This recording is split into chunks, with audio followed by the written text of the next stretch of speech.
Signify edition of the Always Irish Show. As always, you could find the show on YouTube. Subscribe if you haven't already. I appreciate that. And if you approve of the content, go back, give the video a thumbs up afterwards. That helps in the search engine analytics. I appreciate that. Notifications on so you're alerted every time a new episode drops. You don't want to miss anything. What if I have a good rant? You don't want to miss that. Okay? Twitter, search bar, Always Irish at JKZND4. Emails, alwaysirishnd@gmail.com. Audio only anywhere you want me. You could get me. Merchandise link below in the description. So, while on vacation, 5-star, number 9 player overall, not in a position group. Number 9 player overall in the 2023 class, selected Notre Dame over in-state Ohio State. Now, whenever Notre Dame or anybody else gets a recruit, the next article on all the websites is, what does it mean? I see that all the time. Notre Dame gets like a guy that's barely even ranked with stars. What does it mean? And then it ends up being they're going to provide depth to the secondary, or usually those articles just mean how it's going to translate on the field, how it affects the depth chart the next few years, that kind of tangible stuff with the actual play on the field. That's not the angle I'm taking with this. That is not the angle I'm taking with this. It's always great for recruiting. Obviously, anytime Notre Dame gets a 4 or 5-star guy, we're all happy. We put it on Twitter and everything's great. I'm always happy when we do that. But this commitment strikes me very differently. Very differently. Now, no, I'm shutting this down right now. No, I am not saying we pulled a guy away from Ohio State that's a great player. Now we're a better program from them. We're winning the Super Bowl. I'm not making that argument, so I'm shutting that response. I'm going to get to this video down right now. That's not what I'm saying, but there are some unique details that I have to go over with this commitment, what I think it signifies. First, I talk all the time ad nauseum to the point where I'm sick of hearing myself talk about how Notre Dame could close the gap with the top tier teams, the haves, the ones who get the most high-end talent. And oh, what a coincidence. Those teams end up in the playoff and winning games in the playoff almost every year. We all know who that small group is. Then Notre Dame's right underneath it in the top of tier 2. Here's the deal. I've been saying for years and months, you do not close that gap between you and the elites, getting 3-star guys that have big upside potential and they're a project, and then we get sold on development and all that. No, that's just not going to work. Sure, you need some of those guys as depth at the bottom of your roster, or if they're younger and they could develop into more, you need some of those guys on your roster and in your scholarship count. You do. But you cannot close the gap with the teams getting top-end talent living that way, especially at important positions. You will never close the gap with 3-stars sold as upside potential, blah, blah, blah, when other teams are getting guys that can come in and play, contribute at a high level right away. And they have them all over the field at different positions. Okay? The only way to really close this gap is to get more of those kids they want, that they're used to getting, and not having to worry about a Notre Dame stealing them from their own state or their own high school pipeline or whatever. The only way to really close this elite gap is to get elite kids they want. Steal them from them. Taking a kid this talented away from home state and power Ohio State is exactly the roadmap to how you close the gap. Elston, Freeman, great job. Can't say enough about the job they're doing with recruiting defensively. Absolutely love it.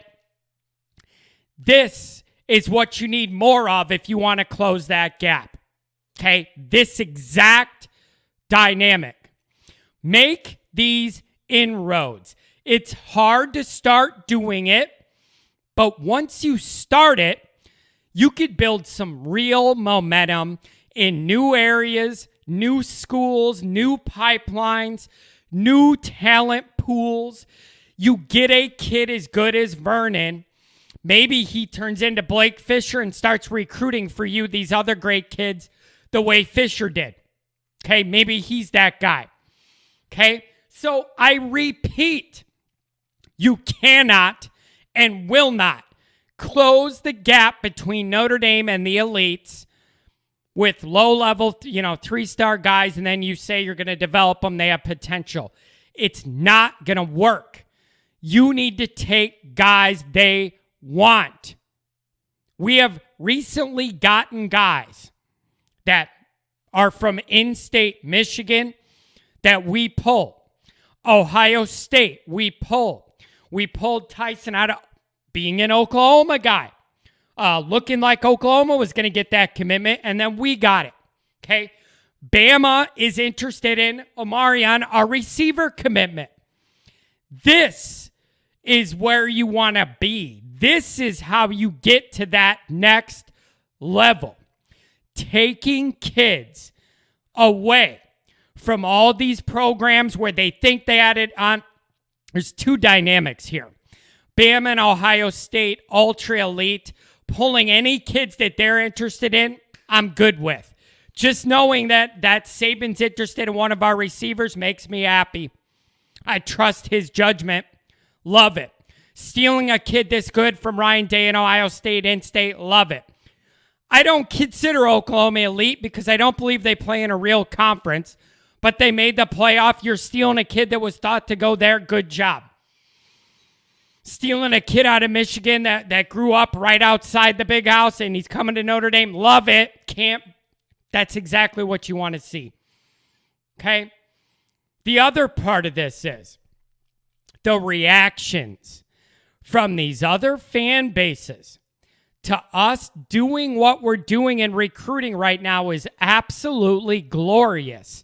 These people are not used to other schools being able to pull these kids away from them, especially with Vernon and Ohio State, such an elite player in-state. You are used to that just being an automatic Ohio State commitment, automatically. So while it's only one kid, it's a big deal. It's a big deal. Because if you're going to start this trend of being able to do this, it has to start somewhere. So getting this one kid and pulling him away from Ohio State's a big deal to me. These elite halves are not used to losing guys they want from their territory, their state, their pipeline. It's a really good sign. And on social media, the reactions for these other teams and fan bases, the Ohio State people are so mad about this. That's how you know you're doing something right. We need more of this. And it's gotta start somewhere. And if this 22 class is it and 23, build from there. But knowing Saban is offered and wants one of our receivers gives me comfort. As long as the kid doesn't leave us to go there, gives me comfort. Pulling good kids that are from Michigan or were almost committed to Oklahoma, that's where you want to be. That is a terrific sign. We are getting noticed. We are getting articles written about our recruiting efforts being impressive and that it's going to continue that way. This is a different type of vibe than I am used to seeing and reading and hearing discussed with Notre Dame football. The only way to close the gap between Notre Dame and elite is to get some of the elite kids that you're losing the last bunch of years to those elite teams. It's the only and the fastest way to do it. Start chipping away at them. Take a kid here, a kid there. Then it turns into the next cycle, 2 kids here, 2 kids there. That elite recruiting momentum has to start somewhere. This Vernon signing could be the jump start of that on a mega level. I just think it stands out. It's unique. It's different than most recruiting wins we get. Okay? I love it. This is how you close the gap. It isn't with developmental potential prospects. You need some, but more than that, you need guys that could come in and play right away that everybody else wanted, especially the teams that are already better than you. That's the only way you're ever going to get where you want to go. Steal kids they all want. And I shouldn't even say steal, earn. Earn with your recruiting pitch, persistence, and effort. Earn that commitment and build off it. Use it as a launching, ramping pad moving into the future. Okay? Combine that with a world-class image and likeness program these kids could benefit from. This is no run-of-the-mill commitment situation. It's getting recognized and being talked about. Build off this. This is exactly how you get from top of the very good into elite. I love it. I love to see it. I need to see more of it. And I need to see it happen more on the offensive side too, not just defensively. But this is a great sign. And it could just be a turning point.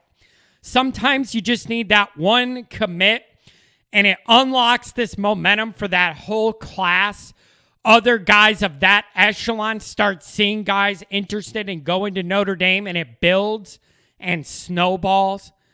That's what I hope this turns into. But I want everybody to realize the dynamic I'm mentioning and have it in mind with these recruiting efforts. This is the only way you catch the elites. Get guys they want. Great job. Want to see more of it. Can't wait to see this kid in our gold helmet.